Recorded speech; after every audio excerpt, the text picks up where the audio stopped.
mapagpalang gabi po sa ating lahat. Kanina nabasa na po ang ating scripture and I want to give this subject or theme ng Encounter Jesus. Ulitin ko po, Encounter Jesus or Experience Jesus. Alam po natin na bawat isa sa atin, we all need to experience Jesus. Amen! Amen. Sino na po sa inyo ang naka-experience kay Jesus? Say Amen! Amen. Amen. Alam niyo po, para ma-experience natin ang ating Panginoong Yesus sa ating buhay, Jesus has the reason why He saved us. Hindi yung halimbawa si Sister Rhea, tatanggapin na kita Panginoon. Bakit mo tinanggap ang Panginoon? Kasi gusto mong pumunta sa langit. So kung yun lang yung rason, para tanggapin mo ang Panginoon, nung sinabi mo na, Lord Jesus, I accept you in my life, in my heart, di sana dedo ka na ngayon. Nasa langit ka na ngayon. Pero, Jesus has a reason why He saved you. Why you're still alive. Dahil gusto ng Panginoon, hindi lang natin siya tanggapin, kundi mas lalo nating ma-experience kung sino ang ating Panginoong Yesus sa ating buhay. And you have the purpose too. Kaya nung tinanggap mo ang Panginoong Yesus, hindi ka pa niya kinuha dahil may purpose ka rin nagkagawin para sa ating Panginoong Yesus. That's why ang City of God is from Davao. Nagkaroon ng region, Luzon region. And ang Luzon region nag-start from Santa Ignacia, Tarlac. Nagkaroon ng Sabit, Balincanaway, Balibago at Pura Tarlac. Kasi yon ang gusto ng Panginoon na gawin mo simula nung tanggapin mo siya. Kaya nagkakaroon ng prayer meeting, kaya nagkakaroon ng mga kids ministry para paglaki nila, mas maiintindihan nila ang Panginoong Yesus sa kanilang buhay. Amen. Kung ano yung na-experience mo, nung sinabi mong born again ka na, dapat ibahagi din natin yon to other people para ma-encounter nila or ma-experience nila ang ating Panginoong Hesukristo sa kanilang buhay. And once you experience Jesus in your life like David, yung sinabi niya sa Psalm 23, you lack nothing. Lahat ibibigay ng Panginoon. Lahat ng pangangailangan mo. Physically, mentally, spiritually, emotionally, materially, ibibigay yan ng Panginoon na nasa sukat ng mga pangangailangan mo. Pero nakakalungkot po marami pong uma-attend sa church. Konting problema lang nawawala. Kunting ulan lang, nagsasara ang church. Kunting ulan lang, hindi uma-attend ang mga member. Ano po? Bakit? Why? Kasi yung physical lang nila yung andon. Pero they never experience Jesus in their lives. Once you experience or encounter Jesus in your life, anumang sitwasyon, kapatid, anumang hadlang, kapatid, hindi mo puputulin yan para sa ating Panginoon.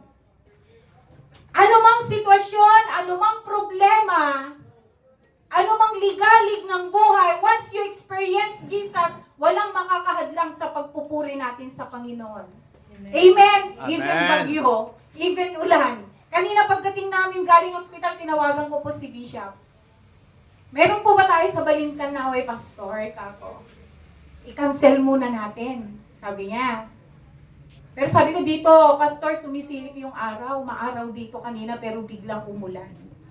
Sabi ko, Lord, sabi ko yung topic, sabi ko ganyan, we experience you. I know na ipaparamdam mo ulit yung presensya mo mamayang gabi sa Balincanaway worship celebration. And I prayed, Lord, sabi ni Bishop, 2:30.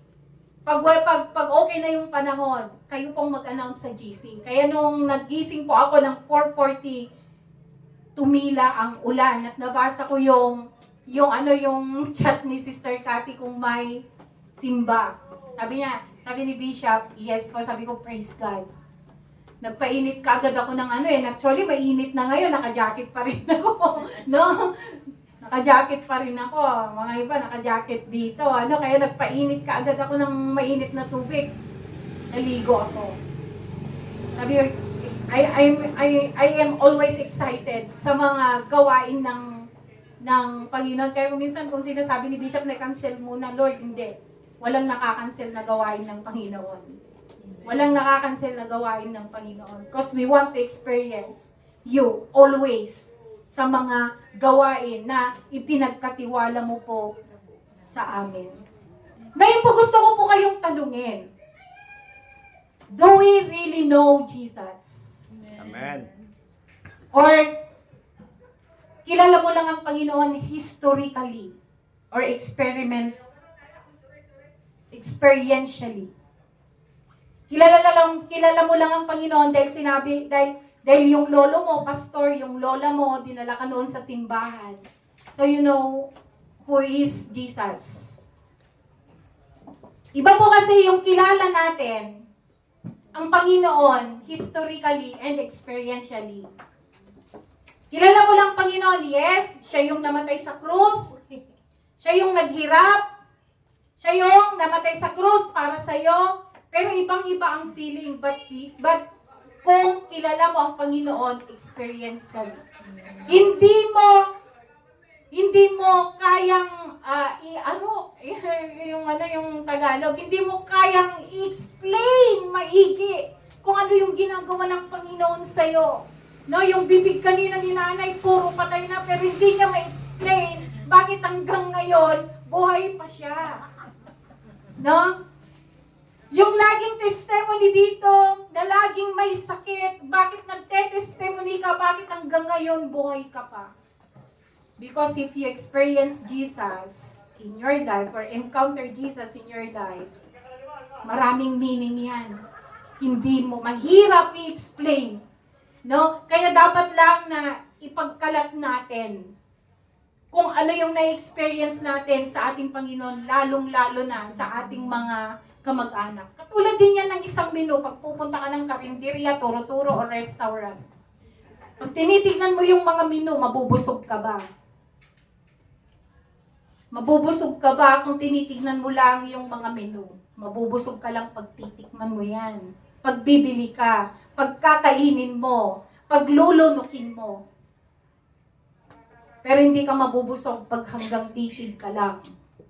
Ganon din po tayo dapat sa ating Panginoon. Kailangan natin na i-experience. Huwag mo lang titignan. No? Huwag mo lang daan-daanan yung mga nag-church dyan. Huwag mong i-ignore yung mga tao na nag-iimbita sa'yo. Huwag mong i-ignore yung naririnig mo na testimony na binago ka ng Panginoon na binago siya ng Panginoon, kung ano yung nararamdaman nila simula nung may Kristo sila sa buhay nila. Kailangan natin na mag-step in tayo. Gusto ko rin maranasan kung ano yung nararanasan ni Sister Vilma. Gusto kong maranasan kung ano yung nararanasan ni Pastora Ami. Maganda daw pag naging may Heso Kristo ka sa buhay mo. I need to experience it. Hindi yung pinapakinggan mo lang, hindi ka mabubusog sa presensya ng Panginoon pag nakikinig ka lang. Kailangan ma-experience mo talaga ang ating Panginoong Heso Kristo. Amen po. Amen. And dito, sabi na sa kanina ni Sister Rhea, gusto ko pong, hindi ko alam kung na-preach ko na ito sa sabit or ano, may 3 C na gusto kong ibahagi po sa inyo. At ang bida po dito sa kwento ay si Zacchaeus. Sa Luke chapter 19 verse 1 to 3, sabi po dito, and Jesus entered and passed through Jericho. Actually, this is the new Jericho. And the man named Zacchaeus was there, a chief tax collector, and he was rich. So, napadaan ng Panginoon, pumasok siya sa Jericho at napadaan siya at may nagngangalan doon na isang chief tax collector na Zacchaeus. At si Zacchaeus ay mayaman, of course, no? Tax collector, yayaman ka talaga dyan, no? And he tried to see who Jesus was and could not because of the crowd, for he was short of stature. So yung kwento po dito, ang Panginoon ay pumunta sa Jericho. Ngayon, may nagngangalan doon na Zacchaeus. Ang number 1 C na gusto kong ibahagi sa inyo ay curiosity. Curiosity. Number 1 C, curiosity. Naglalakad ang Panginoong Jesus. Maybe this Zacchaeus, naririnig na niya na si Jesus siya yung nagpapagaling. Si Jesus siya yung nagbibigay ng milagro. Siguro nung narinig ni Zacchaeus tong mga to, wow! Ganda nung sinasabi nila tungkol sa Jesus na yan Eh narinig ko, pupunta daw dito sa amin. So I want to experience Him. I want to meet that person. Kaya si Zacchaeus, nag-abang ngayon kung saan pupunta ang ating Panginoong Yesus. Pero ang problema po, nung dumating ang ating Panginoong Yesus at napadaan na doon sa kanilang lugar, dalawa pong naging problema niya nung gusto niyang i-encounter ang ating Panginoon. Una, having a large crowd. Maraming tao ang sumunod. Siyempre, ikaw ba naman, no? Nagpapagaling ka. Kung saan ka pupunta, dadayuin ka ng mga tao. Marami kang magiging follower. Kaya yun ang naging problema niya, ang daming tao. Pangalawang problema niya, maliit. Pandak.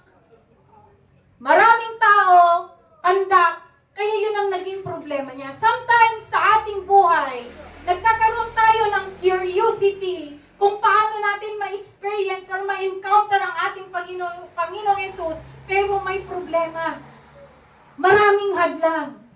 Yung inimbitahan ka, nainarsing, punta tayo sa church, ha? Punta tayo sa church. Nag-bihis ka na, bigla kang may bisita. Hindi mo maiwan yung bisita mo. Kaya nagkakaroon tayo ng problema once we need to encounter or experience Jesus. Nagkakaroon ng hadlang.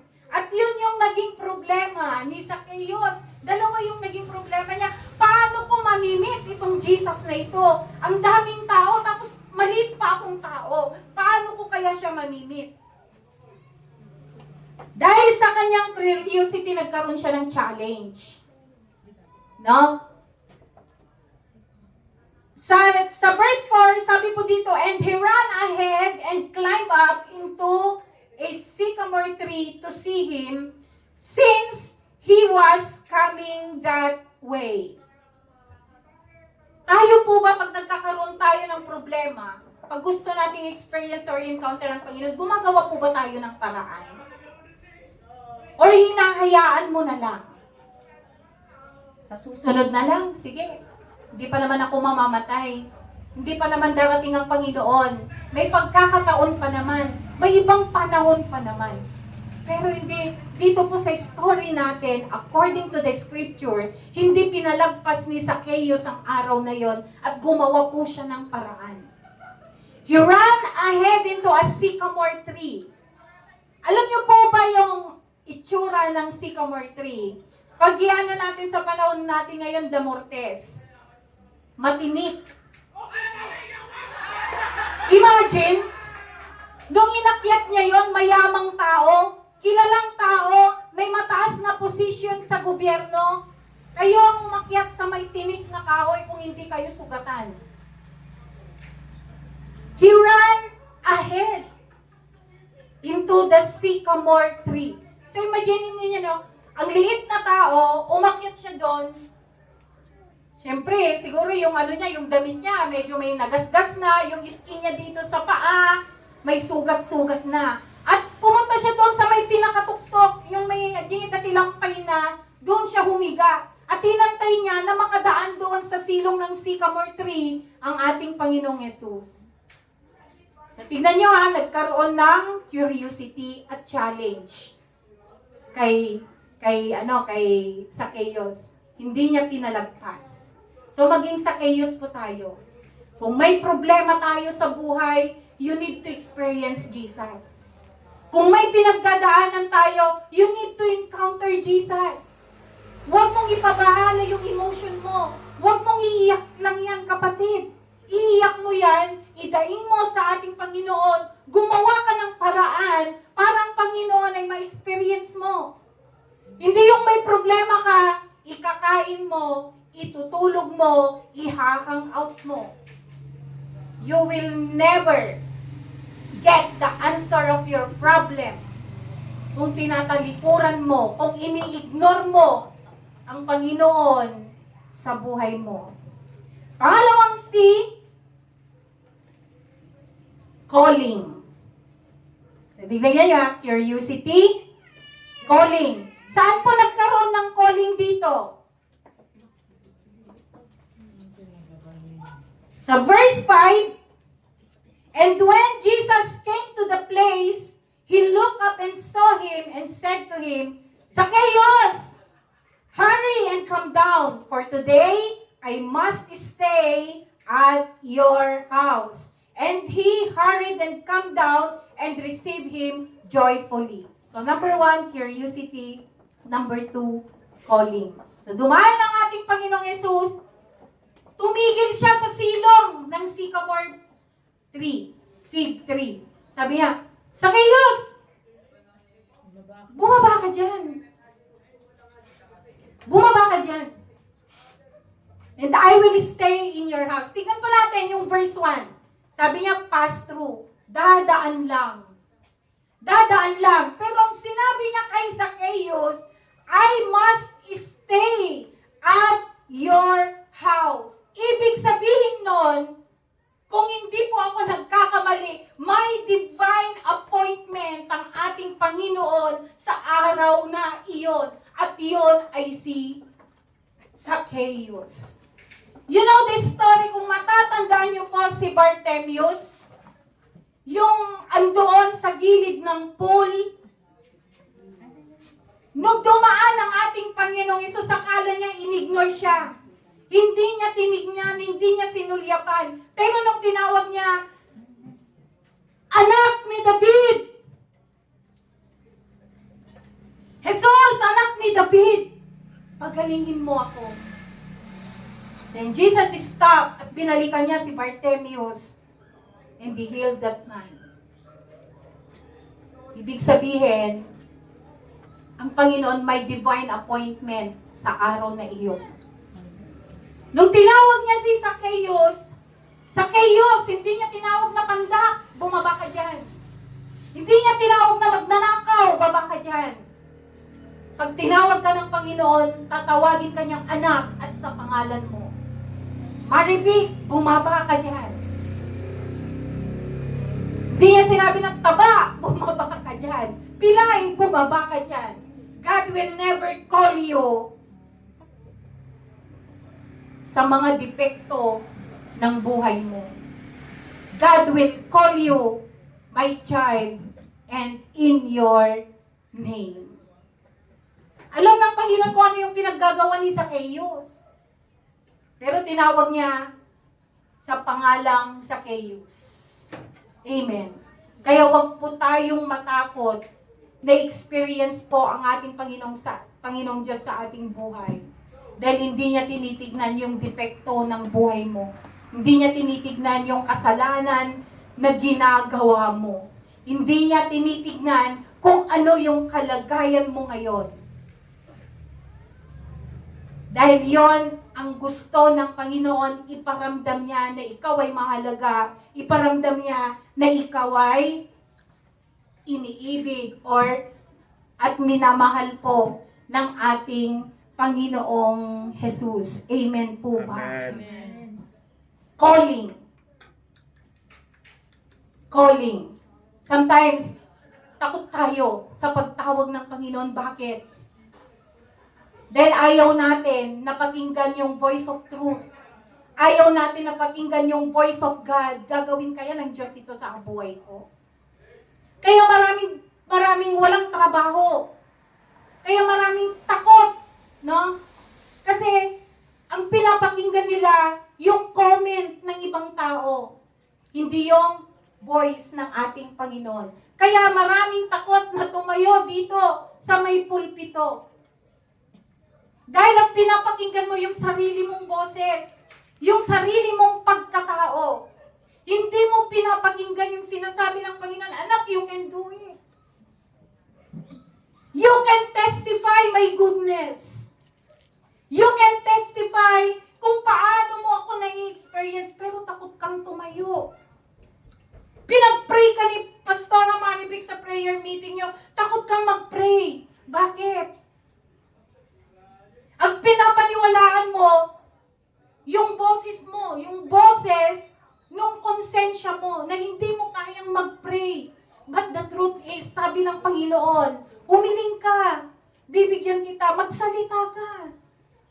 Sabihin mo kung ano yung nasa puso mo. Yun yung pinapakinggan kasi natin yung side natin. Side ng ibang tao, hindi side ng Panginoon. Kaya lahat tayo, once you accept Jesus is your Savior, you have the calling. Naniniwala po kayo doon? Amen.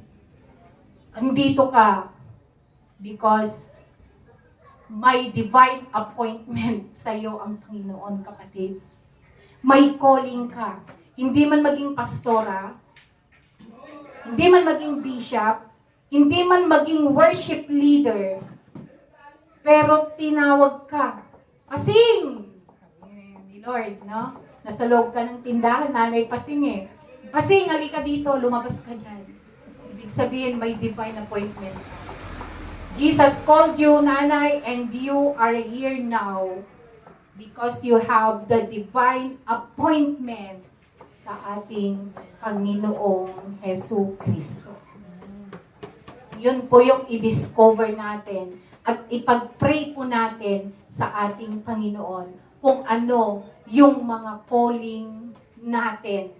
Kung ano yung ipapagawa sa atin ng ating Panginoong Hesus Kristo. And you must have the courage. Nung sinabi niya, Zacchaeus, bumaba ka dyan. Halika, and I will stay in your home. At ano yung naging, doon? Ano yung naging reply doon ni Zacchaeus? And he ran ahead and, and he hurried and came down and received him joyfully. Nung sinabi ng Panginoon, Zacchaeus, bumaba ka nga dyan. Punta tayo sa tahanan mo. Mag-i-stay ako doon. Ang ginawa ni Zacchaeus, nagmadali. Hurried, sabi, nagmadali na bumaba, nagmadali na umakyat, sa may tinik-tinikan, imagine baka nagasgasan yung skin ng mayamang tao, nagmadali din na bumaba. Dahil sa calling ng Panginoon, nadagdagan yung gasgas ng nadagdagan yung gasgas nung paa niya. Sa ating, ganun din po tayo dapat sa ating Panginoon. Kung may calling tayo, excited po sana tayo. We receive joyfully kung ano yung calling ng ating Panginoon. Hindi yung nagdadahilan tayo, next time na, Pastor, ako na naman. Ate Maribik, ako na naman ang mag-pray. Ako na naman ang mag-exert sa prayer meeting. Kunanan to di Rhea. Kasamsapat ko ba lang natamaan ako manon ko na ni Kate. No? No? You must receive joyfully katulad nung ginawa ni Zacchaeus. Dahil alam ni Zacchaeus may mangyayari sa buhay niya. Dahil tinawag siya ng, di ba pag tinawag ka ng King of Kings, very proud? Wow! Sa dami ng tao, pandak ako, magnanakaw ako, nandadaya ako, pero ako yung pinansin ng hari ng mga hari. Di ba? You must be proud because you are a child of God. Lagi kang pinapansin ng tatay mo doon sa langit. Lagi kang pinapansin ng ating Panginoong Jesucristo. And He not call you sa iyong depekto. No, sabi ko nga, tinatawag lang tayo ng ating Panginoon, my child. At sa pangalan natin, hindi sa mga palayaw natin. Kaya kung minsan yung mga bata sa Balintang Naway, pag nabibigyan ng kende, oy, nakaalaman ni, ano na yung nakakatawang pangalan? Yung palayaw. Bangag, mga gumaganong pasin. Tawagin ninyo sa pangalan ko na ni Bishop kasi ang pangit yung mga ano nila. Yung yung mga Palayaw. mga palayaw nila. Ang pangit talaga. Kaya sabi ni Bishop, tawagin ninyo sa mga pangalan. No, ganun po ang ating Panginoon. Hindi niya tinitignan yung mga palayaw natin. Hindi niya tinitignan yung mga pangit. Lalakero, babaero, magnanakaw, sogalero, di ba? Ang tinatawag niya sa atin, my child. Amen. Amen. Kaya pakinggan po natin, pag-aralan po natin, no? Yung calling po natin. You have a divine appointment. Once Jesus called you, you have the divine appointment. Hindi lang appointment mo yan sa presidente ng Pilipinas. Hindi lang appointment mo yan kay mayor. Hindi lang appointment mo yan kay kapitan. But it is a divine appointment from the King of Kings, from the Lord of Lords, from your Savior, from your Creator. Diba? Sa dinami-dami ng tao, ikaw yung napipili ng ating Panginoon. Kaya pag na-schedule ka, do not murmur. I will accept it, Jesus, joyfully. Kung wala yung kung absent yung naka-schedule, mag-unahan tayo dito sa harapan. No, mag-unahan tayo, na-i-replace siya. Mag-unahan tayo na tayo yung tatayo, lalo na sa testimony. Kasi pag nagte-testimony ka, sinasabi mo kung ano yung experience mo sa ating Panginoon. Walang testimony na pangit. Walang testimony na hindi tinatanggap ng ating Panginoon. Pag nag-testimony ka, nagiging channel of blessing ka. Pag nag-testimony ka, ikaw yung nagiging instrumento ng Panginoon para ma-inspired ang mga tao. Amen. Pag nag-testimony ka, ikaw yung dahilan ng Panginoon sa araw na yon kung bakit gusto rin ng mga ibang member na gawin kung ano yung ginagawa mo sa buhay mo kasama ang ating Panginoong Yesus. The number 3C, change.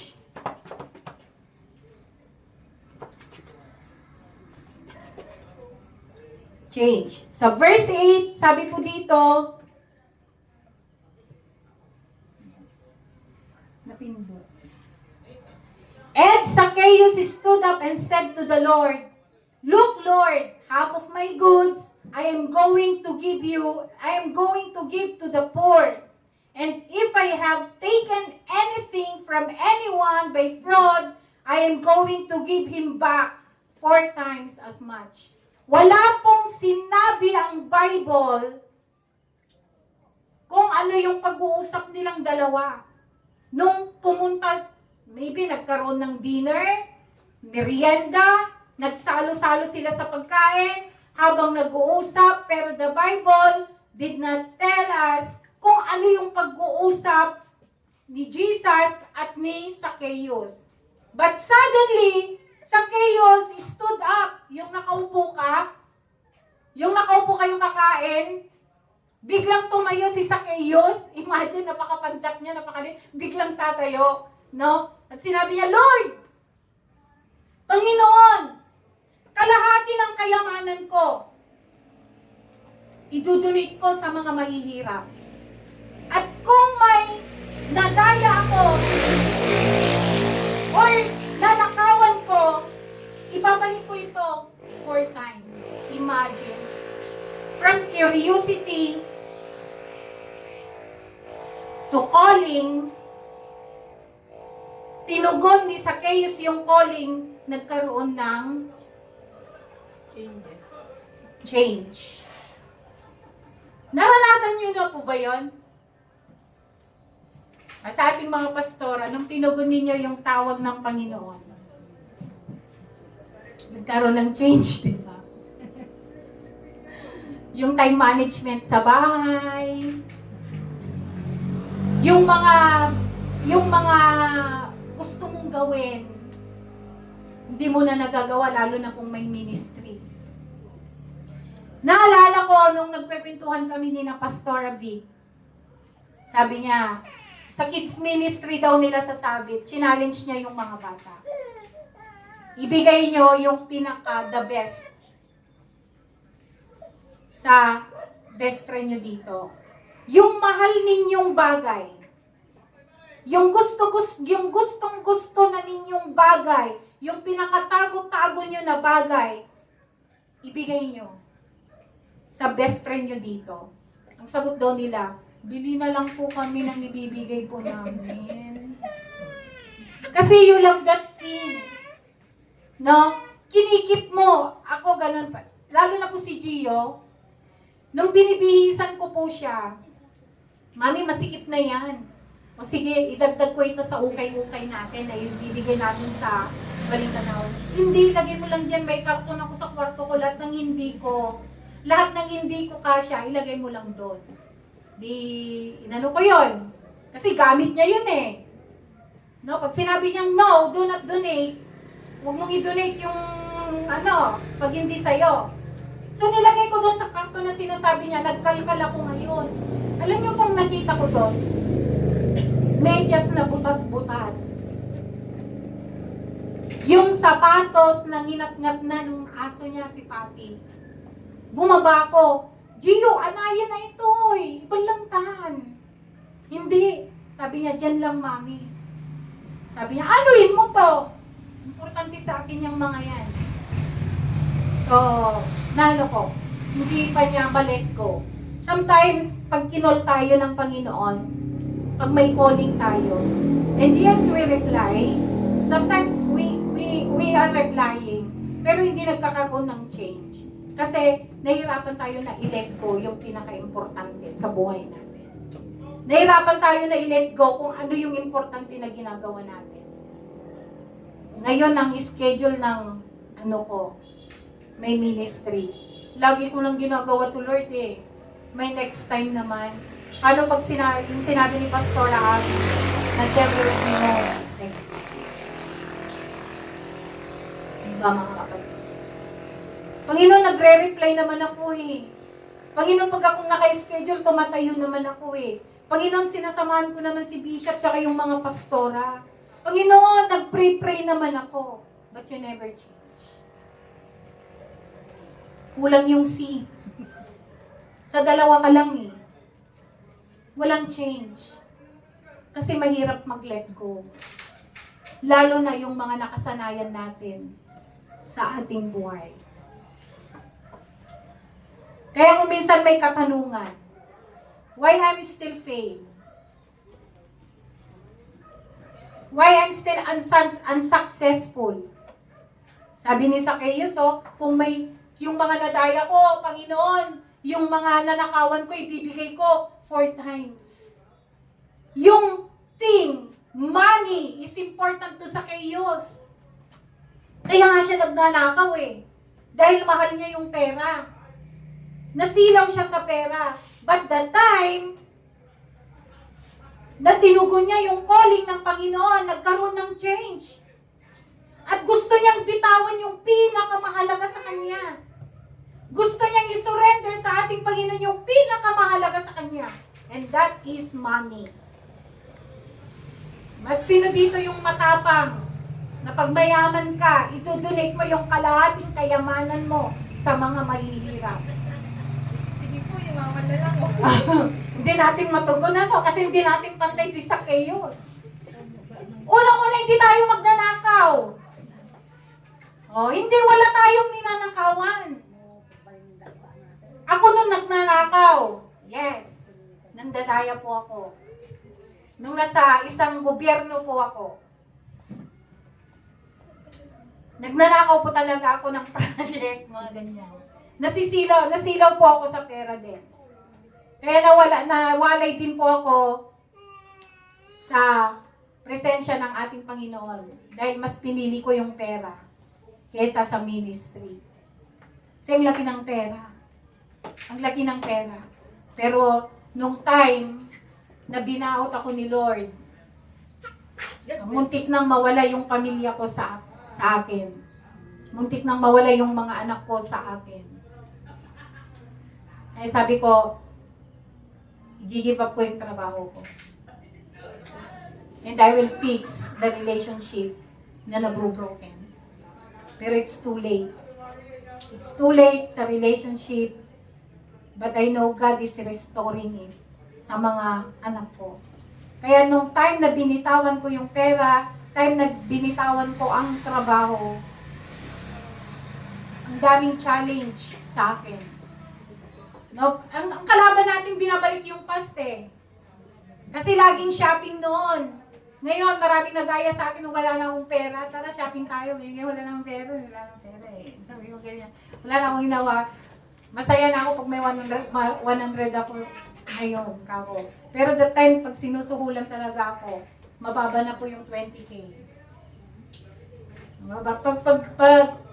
Pag pumunta ka na po sa opisina, pag ano mo ng drawer, ano na yung sobre. Please, may note doon. I-priority mo ako sa bidding. Ganyan. So, gagawin ko naman, ibabag ko yun, syempre. Imamaleta ko yun.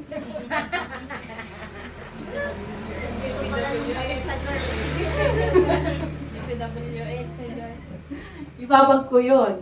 No? Tapos, magkaano ako sa kanya, mag-a-update ako. Andito na po yung pinakamalaking ano natin. Kung pamalinig ko kami, nilago yung JP.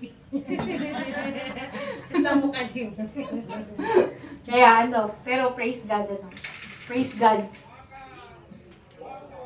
Na kaya kong i-surrender kung ano yung. Kaya siguro, nung nag-resign pa ako, ito po yung nakakatawa. Sabi ko, Lord, ang galing mo talaga ako.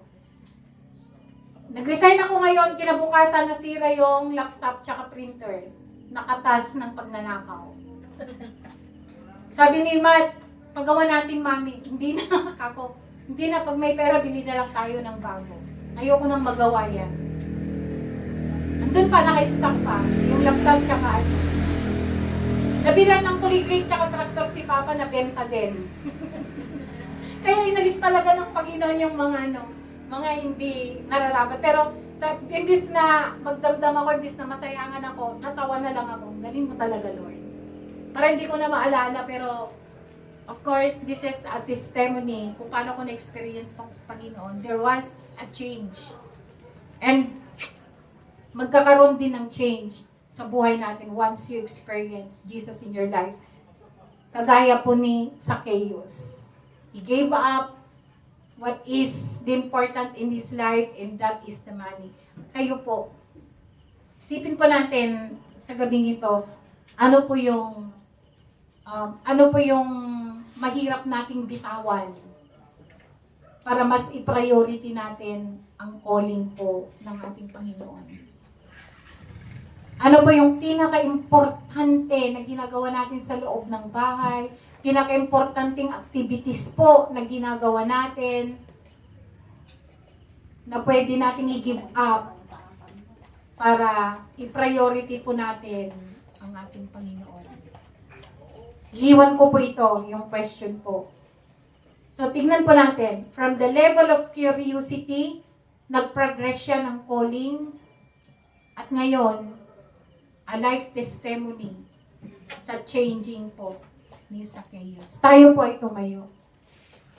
Minsan nga pa, uwitin pa po natin yung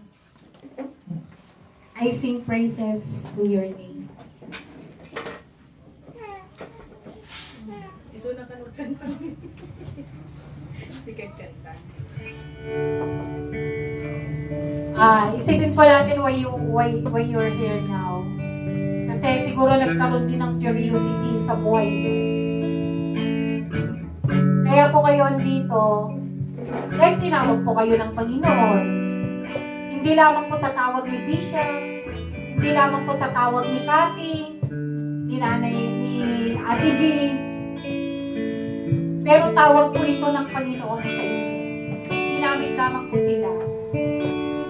And now, Lord, ano po yun? Lord, ito po yung pinaka-importanting ginagawa ko. Kung anong meron ako sa buhay ko, I want to surrender it to you. Para ma-experience kita sa buhay ko. Isipin po natin yung bagay na yun, yung activities po natin, na pwede natin i-give up para sa ating Panginoong Yesus.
Napakaganda po iyong mensahe ng ating Panginoon. Sana kapag nakakaramdam tayo, naririnig natin yung calling sa atin ng Panginoon. Handa tayong tumugon, handa tayong sumagot at sumunod sa panawagan ng Panginoon. At higit sa lahat, magkaroon tayo ng pagbabago sa ating buhay katulad ni Zacchaeus. Hallelujah. Hallelujah. Panginoon, sa gabi po ito, maraming salamat sa inyong napakagandang mensahe na aming narinig sa gabi po ito. Salamat sa iyong lingkod na siya mong ginamit, Panginoon.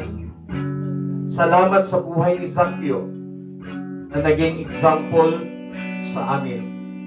Na si Zacchaeus, nagawa niya na tumugon sa iyong panawagan, nagawa niya na nagkaroon ng pagbabago sa kanyang buhay, na siya ay isang tao katulad namin. And we believe, O God, kaya din namin gawin yan kapag kami ay tumugon sa iyong panawagan. Open our spiritual ears, O God, upang sa ganon, ma-recognize namin ang iyong tinig. Ma-recognize namin ang iyong boses na tinatawag po kami. And Holy Spirit, sa gabi pong ito, help us to discover our calling to you. At kapag tumugon kami sa bagay kung saan mo kami tinawag, gamitin mo ang buhay ng bawat isa for your glory. Gamitin mo ang buhay ng bawat isa para may daluyan ng pagpapala. Marami pong salamat. In Jesus Christ, mighty name we pray. Amen. Palakpakan po natin ang Panginoon.